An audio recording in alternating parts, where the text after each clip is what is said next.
Among the historical battles, the Battle of Ager Falernus, Cunctator versus Hannibal, occupies a special place. This is a little-known episode of the Second Punic War. Little known, since the battle did not take place. Or rather, from beginning to end it was fought on a mental level between two brilliant generals. They did not involve the soldiers in their duel that time. Soon after Hannibal's invasion of Italy, having suffered crushing defeats at Trebia and Lake Trasimene, the Romans began to suspect something. The facts indicated that force was not on their side. It was hard to believe, but it was a fact. Legions, which were experienced, perfectly organized, but still militia, even in conditions of numerical superiority, could not resist the army of Africans, which included, in addition to the Gaulish masses, regular Libyan heavy infantry and heavy Iberian cavalry, and a numerical advantage. After two exemplary defeats it was no more. In a difficult geopolitical situation Rome made a wise decision, electing the elderly Fabius Maximus as dictator.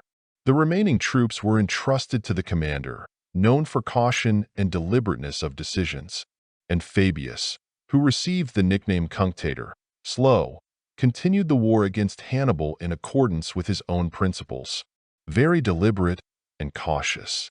The Roman army did not engage in battle with the Puns and grimly followed, at the slightest movement of the enemy locked in a well-fortified camp. And whatever shows Hannibal did not organize right under the fence, Fabius did not give in to provocations. The legions would not leave the camp, and Hannibal could not take the Romans by force. His army was in the depth of the enemy territory without any connection with the metropolis, and supplies were extracted by ravaging the area. To do this, the Africans needed to move constantly. Not allowing to catch themselves on the march, Fabius followed, constantly disturbing the rear guard of the enemy and destroying detachments of foragers. To such tactics Hannibal was not ready. The commander became nervous and, one day, made a mistake. The army of Carthage simply lost their way and wandered into the valley, from which there was no second exit. The narrow pass, through which the Africans crawled into the trap, not in a hurry, cautious and extremely cautious, occupied Fabius. The pass itself was defended by several cohorts. The main forces Cunctator placed on the slopes to flank to fall on the Puns when they engage in battle with the barrier. Hannibal realized what an unpleasant situation he found himself in and began to take decisive action. First, he tried to lure the Romans on the plain and impose a battle, but nothing achieved and only suffered unnecessary losses. The Roman commander became even more convinced that Punions will be preparing for a breakthrough, so placed on the pass itself 4,000 selected soldiers, and himself with the main forces took a favorable position on one of the nearby hills. Hannibal was well aware that a frontal assault on the pass, he is unlikely to succeed and suffer huge losses, so he decided to go to the trick. Punietes ordered to prepare as many torches as possible, as well as to drive to the camp from the captured herds of about 2,000 of the strongest bulls.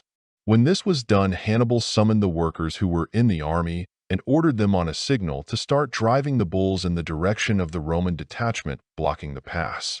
Deep in the night, the workers tied torches to the horns of the bulls and set them on fire. The whole herd rushed with wild noise and howling to the hills near the pass. Together with the drovers, it was guided by low copiers, which Hannibal gave a special task. When the bulls will be no longer unmanageable, to seize the heights and repel possible counterattacks of the Romans. The main part of the Carthaginian army was also brought to combat readiness and built for the breakthrough. In front stood heavy infantry, behind it cavalry, transport, and allied units of barbarians. Roman soldiers were shocked and frightened by the unprecedented sight, when on the hills nearest to them with a rumbling rushed stream of fire, burning on its way bushes and trees.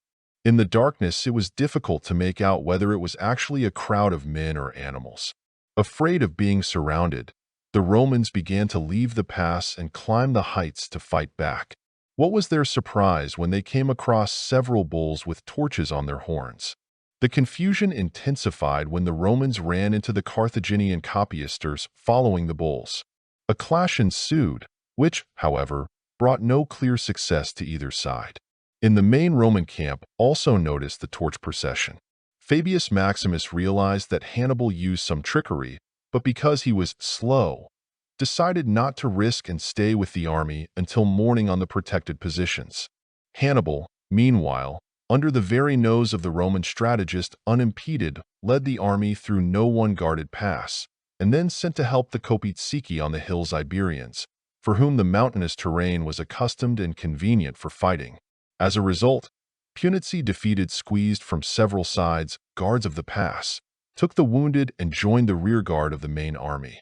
Thus, Hannibal was able to escape from the trap with as few losses as possible, and the chase recollected Romans were unsuccessful. And Fabius, characteristically, after Ager Falernus tactics did not change, continuing to exhaust Hannibal's small skirmishes. Thick trolling on the part of the latter he completely ignored, as well as shouts coming from the capital. In Rome took offense, and when half of the troops were transferred to the beginning of a more decisive Marcus Minucius Rufus, who in the fall of 217 years, at Geronia, attacked Hannibal and, of course, was defeated. Fabius, after the corresponding to his reputation delay still appeared on the battlefield, quite easily brought almost already lost the battle to a draw.